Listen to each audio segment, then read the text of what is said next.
Hey everybody, this is Pixelation coming at you from Houston, Texas. I am kind of just now doing this impromptu video. it's unscripted, so if I look uncomfortable, that's probably why. I'm not exactly a fan of improv. I can't do it well, but I'm gonna try my best to do this review of Anime Matsuri 2017. There are some things that I want to point out. There are some things I want to talk about. And I don't know if the con staff will watch this at all. I don't know even if they do watch it, I don't know if they will take my suggestions to heart, or if not. Either way, I'm going to throw them out there just for the sake of, So, as you may know, I have been going to Anime Matsuri on a press pass since 2014, I think. Yeah, 2014. And it's had issues every year so far. Some less than others. Sorry, there was my computer's a piece of crap, so it makes noises out of nowhere. But yeah, it's had issues each year, and some worse than others. But from the start of this year, I noticed, and I wasn't alone in this, my crew came with me, and they noticed it as well, that it seemed like there was less people there this year. Though that could have been a lot because of the fact that all the construction had been completed in that area. Sorry. Because in the past couple of years, there's been like construction everywhere. So a lot of the space was crowded, and it might have seemed like there was more people than there was in previous years. It'll be interesting to see what the total attendee count was this year. Whenever they decide to release that, I'll check it out and I'll probably say something about it. Because I think last year it hit 30,000, or close to it at least. If not, it was some, give or take a few. So it'd be interesting to see if there was that many, or if there was more this year. That would kind of determine if it was just the space or not. So I was responsible for making sure that 7 panels were, ready and ongoing. Though I only hosted 4 of those, there were others that were run by people of our crew, and I found that I didn't really need to worry too much, because they're pretty on top of the game. We had some people on our team who were super good at managing under stress, and so I left most of the hard labor to them, because they were taking it anyway. And so I focused mostly on the panels that I was responsible for in hosting. That being said, I didn't do as much this year as much as I've done in previous years. So I only went to like 2 panels, and the rest were just, I didn't go to the fashion show, I didn't go to the cosplay contest, which was, it was different because I'm used to doing that, but I think I was in a panel during each of those events, so it was hard to, step away. I think the panels went well, for the most part. I think that, obviously we have some work to do, and I'm not blind to that. There were some technical difficulties in nearly every single panel, some of which were caused by myself, others were caused by technology. I know during my novel writing panel, it was a mix of both. I hosted a panel, for those of you who aren't in the know, I hosted a panel on writing and publishing and marketing a novel, and I forgot the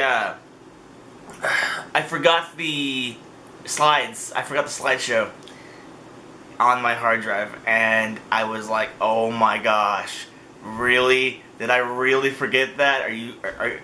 But besides that, we didn't have any audio.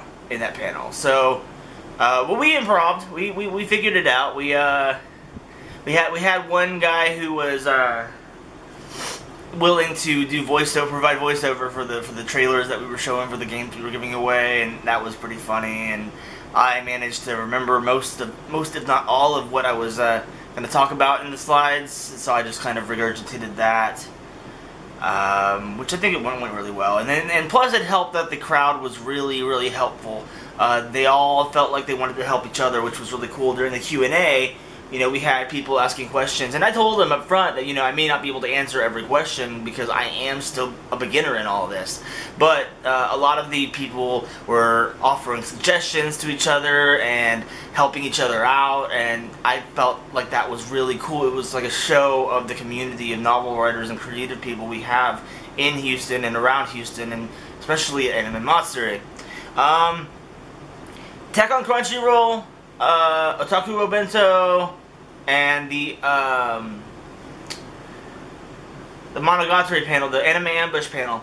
Attack on Crunchyroll went pretty well. We actually busted open the room. We had a smaller room. I think we calculated it to fit in the seats. We fit about 100 people, and we had to send people out of the room because we were about to break fire code. Which was a pleasant surprise for me, because last year we got 18 people. But see, here's the thing about last year to this year, is in years past we've hosted panels on writing for entertainment with pixelation, and that was back when we were still a news organization. And to be completely honest with you, I understand why we didn't get many people there. I mean, that kind of topic, not a lot of people is going to be interested in that. So what I did this year is I tried to come up with topics that would be interesting to a wide audience of people. And lo and behold, what happened? We busted the room open. It was super awesome. I was super happy. And I know, in the Monogatari panel, we had a lot of people, and I told them, I was like, you're either here for one or two reasons. Or one of two reasons. One, because I'm here. And two, because Monogatari is here. And I was like, it's probably number two, because who am I? And they were like, yes, you're right, but we love you anyway. And I was like, well, you give it, I'll give and take, I'm not to the point where people understand who I am yet. That's not really a huge deal, but it was like, I fully comprehended that, that was going to be a big crowd, because Monogatari is such a huge series in otaku culture. But I did notice that in most of the panels, I asked them if they were here to win a free game, to be honest, and very few people raised their hands. And then I asked how many people knew you could win a free game, and nobody raised their hands. So at its core, the people were there mostly so that they could hear what I had to say about the topics, and that was super interesting to me, because I worked really hard to bring the games, and maybe I don't need to bring the games. I mean, it's probably helpful to bring them, but maybe I don't need to bring them in order to get a crowd. So my battery's about to die, so I'm gonna try to speed run the rest of my points.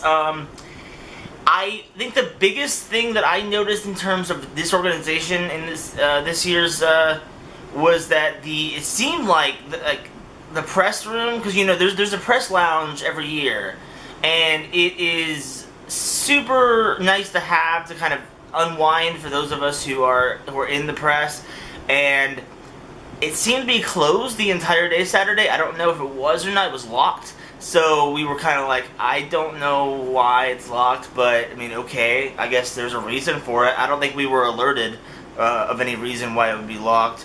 Which, if it was closed, that's fine. I'm not saying that's a big deal, but just kind of maybe find a way to let us know so that we don't aren't surprised when it comes down to it. Other things, the panel schedule, it needs to be. It does not need to be back-to-back. Like, whoever is running the panels and scheduling them, please do something about that, because I had 3 panels pretty much back-to-back, one of them would have been canceled if I hadn't been there sooner. Because I had to go from one end of the con center to the other end of the con center, and by the time I got there, the attendant was already preparing the line around the corner that if I didn't show up soon, it may not happen. And I was like, that's not fair. There's no way to, if you have more than one panel, there's no way to get from one end of the place to the other in less than a minute. Like, especially when one panel ends at 8 and the other one begins at 8. Like, there needs to be like a 10-15 minute gap between panels so that not only can people set up, but we can also get there. I feel like that was the biggest thing for me, is that like I had to run across the convention center. And not only that, but when the panel before me doesn't let out until the time they're supposed to be leaving and my panel starts then, I have to hurry up and get everything set up, and it's really stressful. So if there was like a 10-15 minute buffer time between panels, it would be very helpful in the long run. I'm just gonna throw that out there. So I don't know if you're gonna take those suggestions, but if you do, that would be great. I don't have much else to say about this con. This was a really, really good year, I think, despite all of that. I felt like it was a bigger step towards where I want to be someday, and I would like to keep going to Anime Matsuri in the future. I want to thank them for providing us with press passes. If you would like to see another perspective, I know that another person in my crew, Zane Overton, is going to be putting up his video, I assume, of his experience with the I can't talk. With the Anime Matsuri, with the Epic Awesome Show. So I'll put that as a link in the description if you want to check out his perspective. This was a kind of a joint effort between Pixelation and the Epic Awesome Show in that regard. So there's also other stuff coming up from that. You can check out Pixel Perfect Photography. That's my photography business. I took some photos of people in cosplay and whatnot. You can check that out. Other than that, there's going to be a, we did a kind of an impromptu Dark Souls 3 Let's Play Saturday night, so you can check that out whenever that's available. But yeah, we have gotten through one more year of Anime Matsuri, so hopefully we'll see you all next year. And check out Pixelation, the page on Twitter and on Facebook, for more information on where I'm going to be next. I have some plans, but I can't announce them yet. And until next time, you'll see a new episode of James Plays Games or Anime Ambush in the next few days, hopefully. I will keep you all updated on that as it is available. Until next time, my name is James Hurd, and I will see everybody later. Bye-bye.